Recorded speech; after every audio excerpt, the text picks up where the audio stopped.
በታሪኩ መጀመሪያ ሉክ የተባለ ታዋቂ ቦክሰኛ በደም ፍላት ወደ ማናጀሩ ሲሄድ እንመለከታለን። ቢሮ ውስጥ እንደገባ ማናጀሩን ያለ ርህራሄ መጥፎ ውጤቶችን እየደጋገመ ያሳርፍበት ጀመረ። ወዲያው ሰራተኞቹ አገላገሉት። ማናጀሩ ሉክ የመጨረሻውን ውድድር ሊሸነፍ ተስማምቶ ከገባ በኋላ ባላንጣውን ጭራሽ በዝረራ አሸንፎ መውጣቱን ተናግሮ የእሱ ጥፋት እንደሆነ አስረዳ። ሉክ በበኩሉ ቀላል ቡጢ እንደሰነዘረበትና ትክክለኛ ቦክሰኛ ቢሆን እንደሚቋቋሙ በንዴት ገለጸ። ችሎታው ከሌለው ቦክሰኛ ጋር እንዲፋለም በማድረጋቸው ተበሳጭቷል። ማናጀሩም ባላንጣው ያደገኛ የሩሲያ ማፊያዎች ልጅ ስለሆነ ለማስገባት እንደተገደደ መለሰለት። በተጨማሪም የማፊያው ቡድን እዚህ ውድድር ላይ ከፍተኛ ገንዘብ አስይዘው ስለነበር አሁን ድርጊቱ እንደዚህ በቀላሉ እንደማያልፉት አስጠነቀቀው። ሉክ ይህንን ዱብዳ እንደሰማ ወደ ቤተሰቡ ነበር የሮጠው። ነገር ግን ረፍዶበታል። የማፊያው ቡድን ልጅና ሚስቱን ገለውበት ነበር የደረሰው። ወደ ውስጥ እንደገባ መሬት ላይ አንበርክከው በስድብ ይሞልጩት ጀመር። You're just going to sit on the floor like a dog who wants to die. ቫስሊ ይባላል። የማፊያው መሪ ልጅ ሲሆን ሚስትና ልጁን የገደለው እነሱ ሳይሆኑ ሉክ ራሱ እንደሆነ አስረግጦ ነገር። የተባለውን ቢሰማ ኖሮ የሁሉ አይፈጠር። ሌሎች ቤተሰቦች ስላልነበሩት ነው እንጂ ላደረሰባቸው ክስረት ዘሩን በጠቅላላ ያጠፉበት እንደነበር አሳወቀው። ሉክ በተተረማመሰ ስሜት ተወጥሮ ሊፈነዳ ደርሷል። ብዛት ስላላቸውና መሳሪያ ስለያዙ ግን ዋጥ ከማድረግ ውጪ ምንም አማራጭ አልነበረው። ቫስሊ ዝምታውን ሲመለከት ምንም የወንድ ባህሪ እንደሌለውና አሁን የሚኖረው ህይወት እንደማይገባው አሳወቀው። ከቦክስ ህይወቱ በፊት የመንገድ ላይ ጽዳት እንደነበር ስለሚያውቁ አሁን ወደ ጽዳቱ ቢመለስ እንደሚያዋጣው እያሾፈ መከረ። ጨምሮም ለአንዳች ሰው የተፈጠረውን ቢተነፍስ እንደሚገሉት ዝተውበት በፍጥነት ቤቱን ለቆ እንዲወጣ አዘዙት። ሉክ የዛኑ ቀን ጓዙን ጠቅልሎ ወደ ሌላ ከተማ ሸሸ። ማፊያዎቹ እያንዳንዱን እንቅስቃሴውን የሚከታተሉት ሰዎች ቀጥረውበታል። አሁን የሚተኝበት እንኳን የሌለው ሰው በመሆኑ የጎዳና ህይወቱን ተመልሶ ጀመረ። የዛን ቀን ከጎዳና ተዳዳሪዎች ጋር አደረ። በሚቀጥለው ቀን ጠዋት አጠገቡ የተኛው አለመነሳቱ ግራ ስላጋባው ሊቀሰቅሰው ሞከረ። ሆኖም የማፊያ ቡድን ይህንን ሰው በተኛበት ገለውት ነበር። ሉክ ከመተኛቱ በፊት ይህንን ሰው ሲያዋራው ነበር። ረፋድ ላይ እዚህ ከተማ ላይ ምን መስራት እንደሚችል እያሰበ ሲዘዋወር ከአንድ ሰው ጋር ተጋጨ። ሰውየው ኪስ ውስጥ የቀረውን ገንዘብ ሙልጭ አድርጎ እንደሰረቀው የተረዳው ግን ቆይቶ ነበር። ሉክ በመጨረሻ ከት ብሎ መሳቅ ጀመረ።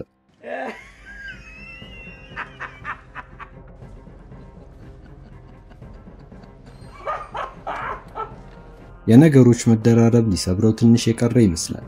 በአካባቢው ያሉ ሰዎች ሁኔታው ሲያስፈራቸው ወዲያው በፖሊስ አስያዙት። በቁጥጥር ስር ሊያውሉት የመጡት ፖሊሶችን ሉክ ያውቃቸዋል። ከብዙ ዓመታት በፊት አብሯቸው ይሰራ የነበረ ባልደረባቸው።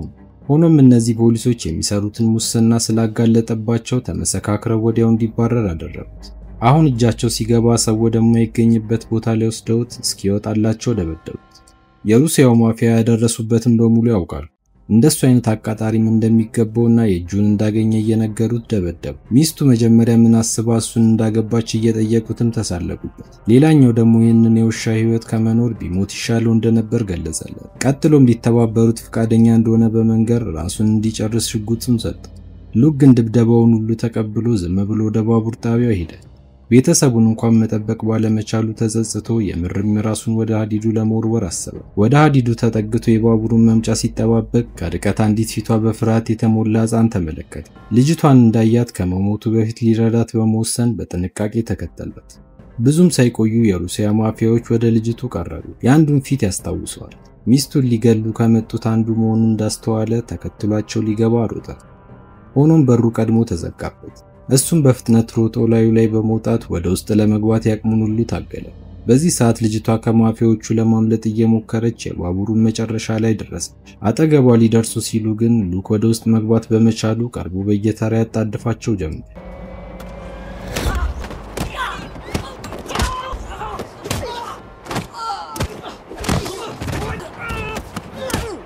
ሚስቱን የገደለበት ላይ አተኩሮ ፍዳቸውን ካበላቸው በኋላ የሚስቱን ገዳይ ሽጉጡን ተቀብሎ እጁን በመስበር ፊቱ ላይ ደግኖ ቋጭ። ሉክ እጁ ላይ ምንም ገንዘብ አልነበረው። ስለዚህ የሚያንዳቸውን ኪስ በርብሮ ያገኘውን በሙሉ ወሰደ። ወደ ሕፃኗ እንደማይጎዳት ቃል እየገባላት ሲቀርብ ሌሎቹ ተሳፋሪዎች በጩኸት ከባቡሩ ወጥተው አመለጡ። እሷም ሰው ሲገል ስላየች ሮጣ አመለጠች። በዚህ ሰዓት ውጪ ላይ የነበሩት ፖሊሶች አግኝተዋት በፍጥነት ወደ መኪናቸው ከተተው። ሆኖም ሉክ ደርሶ ፖሊሶቹን ባልጠበቁት ምቶች በማጣደፍ ልጅቷን ይዟት ተሰወረ። ዜናው ወዲያው ነበር ወደ ማፊያው መሪ ደረሰው። ልጅቷ ከፖሊሶቹ ላይ በአንድ ወጣት እንደተወሰደች ሲሰማ ማወቅ የሌለባትን ሚስጥር ስለምታውቅ በህይወት መያዝ ካልቻሉ እንዲገሏት ትዕዛዝ ሰጣቸው። ሜይ ትባላለች። ሉክ ለምን የዚህን ያህል እንደሚፈልጓት ቢጠይቃትም ሜይ ምንም መልስ አልሰጠችውም። የሚያባሯቸው መኪኖች እየጨመሩ መጥተዋል። በዚህ ሰዓት ፍጥነቱን ጨምሮ ከሌሎቹ መኪኖች ጋር እያጋጫቸው የተወሰኑትን ቀነሰ። የቀሩትን ደግሞ ጭስ ወደ ሞላበት ቦታ መርቷቸው ባላሰቡት በኩል ተከስቶ አስወገዳቸው። ሜይ ሉክ መጥፎ ሰው እንዳልሆነ በመጨረሻ ያመነች ይመስላል። የዛን ቀን አንድ ሆቴል ሩም ይዘው ከተደበቁ በኋላ ሜይ ለምን እንዳተረፋት ጠየቀችው። ሉክም መልሶ ያተረፈችው እሷ እንደሆነች ነገራት። እሷን ከማየቱ በፊት ራሱን ሊያጠፋ ወስኖ እንደነበርና ለመኖር ምክንያት ስለሰጠችው አሁን የሚስቱን ገዳይ መበቀል እንደሚችል አስረዳት። ሜይም የራሷን ታሪክ ልትነግረው ወሰነች። ከተወሰኑ ወራት በፊት ሜይ እንደማንኛውም ልጅ ተማሪ ነበረች። አንድ ቀን አስተማሪዋ የተለየ ተሰጥኦ እንዳላት ተገነዘበ። ሜይ አንድ ፔጅ ሙሉ ቁጥሮችን ያለምንም ስህተት በሰከንዶች መሸምደድ ትችላለች። በተጨማሪም ከኮምፒውተር እኩል ሂሳብ መስራት ትችላለች። ይህንን ተሰጥኦዋን ዳይሬክተሩ እንዳወቀ የስኮላርሺፕ እድል እንዳመቻቸላት ለቤተሰቧ አበሰረችው። በተጨማሪም የእናቷን ሙሉ የሕክምና ወጪ ስኮላሩ እንደሚሸፍን በመግለጽ ቤተሰቧን አሳምኖ ተላከች። ሜይ በነጋታው የተወሰደችው አንድ ቢሊዮነር ቤት ነበር። ሳንጃ ይባላል። ባለ ሀብት ብቻ ሳይሆን ዓለም አቀፍ የዕፅ አዘዋዋሪ ነበር። ሜይን ወደዚህ ያስመጣት ለመቁጠር የሚያዳግተውን ሀብቱን ሂሳብ እንድትሰራለት ነው። ሜይ ግን በጭራሽ ለሱ እንደማትሰራ ግልጽ አደረገችለት። አንጃ ጥሩ ሰው እንዳልሆነ እንዳየችው ገብቷታል። እሱም እንድታግዘው ፈቃደኛ ካልሆነች እናቷን ያለችበት ሆስፒታል ሊያስገድላት እንደሚችል ሲነግራት ሜይ ወዲያውኑ የሰጣትን የሂሳብ ፈተና በሰከንዶች ሰርታ ችሎታዋን አሳየችው። አንጃ በጣም ደስተኛ ሆነ። ሜይ ለሱ ከሰራች ሀብቱን በእጥፍ ሊያሳድግ እንደሚችል አረጋግጧል። ከዛን ቀን ጀምሮ በከተማው ያሉትን የንግድ ቤቶች በጠቅላላ ትርፋቸውንና ኪሳራቸውን አንድም ሳትሳሳት በማሳወቅ ብዙ ብሮችን አተረፈችለት። ኪሳራ ውስጥ የገባ የአንጃ ቅጥረኛ መጨረሻው ሞት ነው። ሜይ በዚሁ ቀጥላ አንድ ቀን ምሽት አይታት የማታውቀው ሴት ወደ አልጋዋ በመቅረብ እናቷ ሆስፒታል ውስጥ ሕይወቷ እንዳለፈ አረዳቻት። ለማንም እንዳትናገር ካስጠነቀቀቻት በኋላ ቀስ ብላ ከክፍሉ ወጣች። በሚቀጥለው ቀን ጠዋት አንጃን ለሜይ አንድ ወረቀት ሰጣት። እዚህ ወረቀት ላይ የተጻፈው ቁጥር በሙሉ በአይምሮዋ መሸምደድ ይኖርባታል። እሷም በአንድ ደቂቃ ውስጥ ቁጥሮቹን ሸመደደች። አንጃ በጣም ደስተኛ ነበር። እችን ልጅ በደንብ እንዲንከባከባት አዞት ላካት። መንገዳቸውን ጀምረው ብዙም ሳይርቁ ግን በሩሲያ ማፊያዎች ጥቃት ደረሰባቸው። አንድ በአንድ የአንጃን ሰዎች አስወገዷቸው። ማናጀሩ ሜይን ሊገላት ሽጉጡን ሳበ። የሸመደደችው ቁጥር ሩሲያዎቹ እጅ መግባት አልነበረበት። በዚህ ሰዓት ሜይ እንደድል ሮጣ አመለጠች። ሆኖም ብዙም ሳትርቅ የሩሲያዎቹ እጅ ገባች። መሪያቸው ፊት እንደወሰዷት የሸመደደችውን ቁጥሮች ወረቀቱ ላይ እንድትጽፉ አዘዛት። I have 3 children. Give me the numbers. ሜይ መጀመሪያ እንዴት ይህንን እንዳወቀ ጠየቀችው። በዚህ ሰዓት ነበር የእናቷን ሞት ያረዳቻት ሴት ወደ ውስጥ የገባችው። ቀረብ ብላት ምንም ችግር እንደሌለውና ቁጥሮቹን እንድትጽፋቸው መከረቻት። ከጻፈችላቸው ቁጥር የማይጨርሱትን ገንዘብ እንደሚሰጧት ቃል ገባችኝ። ሜይ ግን አይምሮዋን ተጠቅማ ያለችበትን ሁኔታ በደንብ ተረድታለች። ሴትዮዋ ሞኝ እንደሆነች ነገረቻት። ቁጥሩን እንዳገኙት ሁለታችንንም እንደሚገሉ እንዴት አላወቅሽም ብላ ጮኸችባት። ቀጥሎም ልጅቷን ልታሳምናት እንዳልቻለች ለመሪው ስትነግረው ቫስሊ የተባለው ምንም ጊዜ ሳያጠፋ ተኩሶ ገደላት። ቀጥሎም ሜይ ላይ ደግኖ ቁጥሩን እንድትጽፈው እየጠየቃት ድንገት ፖሊስ አካባቢውን ከበበው። ቻይናዎቹ በየወሩ ለከተማው ፖሊስ ከፍተኛ ገንዘብ ስለሚደጉሙ አርጎ ያሏቸውን ሁሉ ያደርጋሉ። ነገር ግን የሩሲያው ማፊያ የሚዋዛ አልነበር። ወዲያው ወደ አዛዣቸው በመደወል ከቻይናዎቹ የበለጠ ገንዘብ በየወሩ እንደሚያስገቡላቸው ቃል ገባል። የፖሊስ አዛዡ ወልፍ ይባላል። የሁለቱንም ጥቅም እንዲያመልጠው ስላልፈለገ ሁለቱም የጠየቁትን በእሽታ ተቀበለ። አንዳችም ጉዳት ከጎዳት ግን ሁሉንም እንዲገላቸው አዘውታል።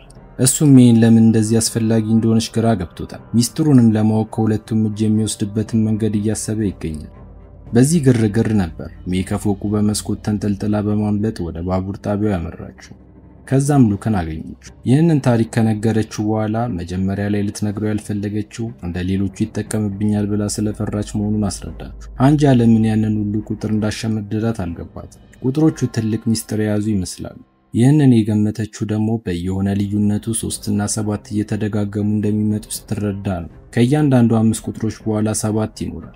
ከእያንዳንዱ 8 ቁጥሮች በኋላ ደግሞ 9 ትኖራለች። ሉክ የምትለውን በሙሉ ከሰማ በኋላ ቁጥር ሳይሆኑ የካዝና ፓስወርድ እንደሆኑ ገለጸል።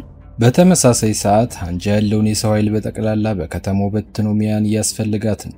ቢሆንም አንዳችን ፍንጭ አላገኘም። በመጨረሻ ግን ሜይ ላይ የተከሉት ጂፒኤስ በመከተል የተደበቁበትን ሆቴል አገኙት። ወደ ሪሴፕሽኑ ቀርቦ ሉክ የተባለ ሰው የያዘውን ሩም ቁጥር እንዲነግራት ጠየቃት።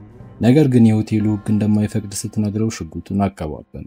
በዛው ቅጽበት የሆስፒታሉ ጥበቃዎች ደርሰው የተኩስ ልውውጥ ተደረገ። ሉክ የተኩስ ድምጹን እንደሰማ ሽጉጡን አዘጋጀ። ቁጥሮቹንም ወረቀቱ ላይ እንድትጽፍ ካደረገ በኋላ ከክፍሉ ይዟት ወጣ። በደረጃው በማምለጥ ወደ መመገቢያው ክፍል ደረሱ። ሆኖም ማፊያዎቹ እዚህም እየጠበቋቸው ስለነበር እንዳዩአቸው ተኩስ ከፈቱ። ሉክ ሜይን ዞር አድርጓት ፍልሚያውን ቀጥሏል። ወደሱ የቀረቡትን በሙሉ ያለ ርኅራኄ ቢዘርሯቸውም ተጨማሪ አባሎች ግን መምጣታቸውን አላቆሙ። በፍልሚያው ውስጥ አንዳቸው ሜይ እጃቸው ስትገባ ወዲያውኑ ሁሉም ሽጉጣቸውን አውጥተው ወደ ሉክ ተኮሱ። እሱም በመስኮት በኩል ዘሎ አመለጠ። በሆቴሉ የተፈጠረው ተኩስ የፖሊሶችን ትኩረት ስቦ ስለነበር ሉክን እንዳዩት ማባረር ጀመሩ። በእግር እንደማያመልጣቸው ግልጽ ሲሆንለትም አስፋልት ላይ ከቆሙት መኪኖች አንዱ ውስጥ ገብቶ መኪናውን ይዞ በረረ። መጀመሪያ የሩሲያ ማፊያው ቫሲሊ ጋር ነበር የደወለው። ራሱን ልክ እንደ ሩሲያ ማፊያ በማስመሰል ኮዱን ከህፃኗ እንደተቀበላት ነገረ። ቫሲሊ ኮዱን በሜሴጅ እንዲልክለት ጠየቀው። እሱ ግን ረጅም ስለሆነ በአካል ቢያስረከበው እንደሚሻል መለሰለት። ቫሲሊ በመጨረሻ ተስማምቶ አንድ ሬስቶራንት ውስጥ ተቀጣጠሩ። በተመሳሳይ ሰዓት ሜይ በቻይናዎቹ እጅ ውስጥ ገብታ ወደ ሳንጃ ወሰዷት። እሱም መጀመሪያ የጠየቃት ቁጥሮቹን እንድትነግረው ነበር። ሜይ አንድም ሳትስት ነገረች። ቀጥሎም ይህንን ኮድ ለማን እንደሰጠች ጠየቃት። ሜይ ለአንድም ሰው እንዳልተናገረች እያለቀሰች ልታሳምነው ሞከረች። በተመሳሳይ ሰዓት ሉክ ወደ ተቀጣጠሩበት ሬስቶራንት ደርሷል። ሬስቶራንት ውስጥ በየጥጉ የማፊያው ቡድን ተበታትኖና ለፍልሚያ ተዘጋጅቶለት ነበር። ሉክ በተረጋጋ ሁኔታ ወደ ባሩ ተጠግቶ የቫሲሊን አንዱን ጋርድ በቅጽበት ወጋው። ሬስቶራንቱ በዛች ሰከንድ ተተረማመሰ። ሁሉም ሉክን ለመግደል ተሯሯጡ። አንድም ሰው ግን ጫፉን ሊነካው አልቻለም። ብዙም ሳይቆይ ቫሲሊን አግቶት ወደ መኪና ውስጥ ከተተ። ቀጥሎም ወደ መሪው በመደወል ልጁ በቁጥጥር ስር እንዳለና ያዘዘውን እንዲያደርግ አስጠነቀቀው። ሆኖም መሪው የዋዛ አይደለም። ከፈለግ ግደለው እንጂ አንዳችም ሳንቲም ከኔ አታገኝም ብሎ መለሰለት። ሉክ ሐሳቡ ሌላ ነበር። ልጁን ለሰዓታት እንደሚያሰቃየውና እቅዶቹን በሙሉ ካውጣጣው በኋላ ከሱ የሰበሰበውን መረጃ ለተቀናቃኞቹ የቻይና ማፊያዎች እንደሚሰጣቸው አሳወቀው። በዚህ ጊዜ መሪው ደነገጠ። አሁን አማራጭ የለውም። ከሱ ምን እንደሚፈልግ ጠየቀው። ሉክም ኮዱ ምን እንደሚከፍት ማወቅ እንደሚፈልግ ነገረው። ኮዱ የሁለት ትልቅ ካዝናዎች ቁልፍ ሲሆን በውስጡ $30 ሚሊዮን በላይ ብር ይዟል። የካዝናዎቹንም አድራሻ እንዲነግረው ካደረገ በኋላ ቫሲሊን ከመኪናው ኮፈን ውስጥ ከተተው። ቫሲሊ በሉክ ጥንካሬ ተደንቋል። እንደዚህ አይነት አቅም እያለው ከዚህ በፊት ሲደበድቡት ለምን ጸጥ ብሎ እንደተደበደበላቸው ጠየቀው። እሱ ግን ምንም መልስ ሳይመልስለት አፉን አፍኖ ሙሰኞቹን ፖሊሶች ጠራቸው። እንደደረሱ $30 ሚሊዮን የያዘውን ካዝና ኮድ እንደሚያገለጽላቸው ፖሊሶቹ ወዲያውኑ ነበር ሰፊ ያሉት። ካዝናውን አግኝተው እኩል እንደሚካፈሉ ቃላቸውን ሰጡ። ሉክ በእጁ እንደገቡ ሲያቅ ፊት ለፊታቸው እየበላ ትግስታቸው መፈታተን ጀመረ።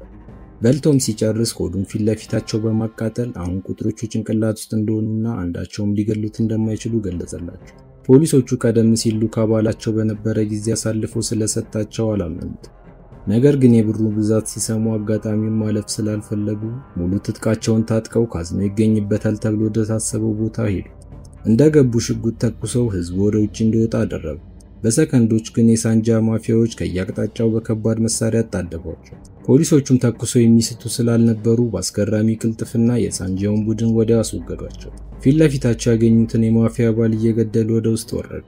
በዚህ ሰዓት አንዳቸው ለሳንጃው ደውለው ፖሊሶች ካዝናው ወደሚገኝበት የጭፈራ ቤት ሰብረው እንደገቡና ያላቸውን የሰው ኃይል በሙሉ እንደጨረሱ አሳወቀ። በዚህ ሰዓት ሉክና ፖሊሶቹ ትልቁ ካዝና አጠገብ ደርሰዋል። ክፍሉን በቦምብ አጋይተው ከከፈቱት በኋላ ሉክን ኮዱን አስገብቶ ካዝናው እንዲከፍተው ጠየቁት። ሉክ ካዝናውን እንደከፈተው ሊገሉት ወስነዋል። ሆኖም እሱም ሞኝ አልነበረም። ጓደኞቹን በሚገባ ያውቃቸው ስለነበር ከመክፈቱ በፊት ሽጉጣቸውን በጠቅላላ ወደሱ እንዲወረውሩለት አዘዛቸው። እነሱም ያለ ማንገራገር ያለውን ፈጸሙ። ሉክ አሁን ወደ ካዝናው ተጠግቶ ኮዶቹን ማስገባት ጀመረ። የመጨረሻው ኮድ ስትቀር ግን ድንገት በመዞር አራቱንም ፖሊሶች በጥይት ለቀማቸው። አለቃቸው ብቻ ነበር የቀረ። ከዚህ በኋላ ካዝናውን ከፍቶ በውስጡ የነበረውን $30 ሚሊዮን ወሰደ። አለቃቸውን ያልገደለውም ተጠርጣሪ እንዳይሆን ነበር። በዚህ መልኩ ያለምንም ችግር ከቦታው ካመለጡ በኋላ የተወሰነ ርቀት እንደተጓዙ አዛዡን በሚገባ አስሮ ከቫሲሊ ጋር ኮፈን ውስጥ ከተተ። አሁን ሉክ ከሩሲያዎቹም ከፖሊሶቹም አንድ ሰው አግቷል። ስለዚህ የሚቀጥለውን ጨዋታ ለመጫወት ተዘጋጀ። ከንቲባው ጋር በመደወል ሲፈልጉት የነበረውን $30 ሚሊዮን በእጁ እንዳለ አሳወቀው። አሌክስ የተባለውን ሰው እንዲያገናኘውም ጠየቀው። አሌክስ ማለት ሉክ ፖሊስ እያለ የሥራ ባልደረባው ነበር። ከተማው ውስጥ ስለሚፈጠረው እያንዳንዱ ነገር ያውቃል። ለዚህም ሁለተኛው ካዝና ውስጥ ምን እንዳለ ጠየቀው። እሱም በውስጡ ሲዲ እንደያዘና ያቺ ሲዲ ባለስልጣኖች ስለተቀበሉት እያንዳንዱ ጉቦ በቂ ማስረጃ እንደያዘች ገለጸለት። ይህንን ሲሰማ ሉክ ሁሉም ነገር ተስተካከለ። አሌክስ እና ከንቲባው ገንዘቡ እንደሚፈልጉት ያውቃል። ስለዚህም ሲዲውን ለቻይናዎቹ ማፊያዎች ለመሸጥ አሰቡ።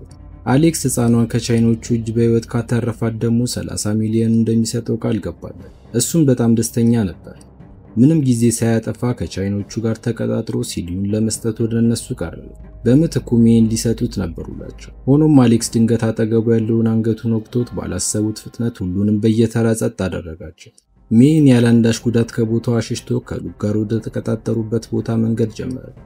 በዚህ ሰዓት ግን ሉክ የከንቲባው ቢሮ ዘው ብሎ ገብቶ ነበር። ሲዲውን ኮፒ አድርጎ ማስቀረቱ የማይቀር እንደሆነ ሉክ ስለሚያውቅ ኮፒውን በጉልበት ተቀብሎት አሌክስን ወደ ቀጠረበት ቦታ መራ። አሌክስ ግን የከንቲባው ቢሮ ገብቶ ሲዲውን እንደወሰደ ቀድሞ አውቆ ነበር። ለዚህም ሜይን ሊገላት መዛት ጀመረ። ሉክም ጸባቸውን እንደ በፊቱ እጅ ለእጅ እንዲያበርዱት ሐሳብ አቀረበ።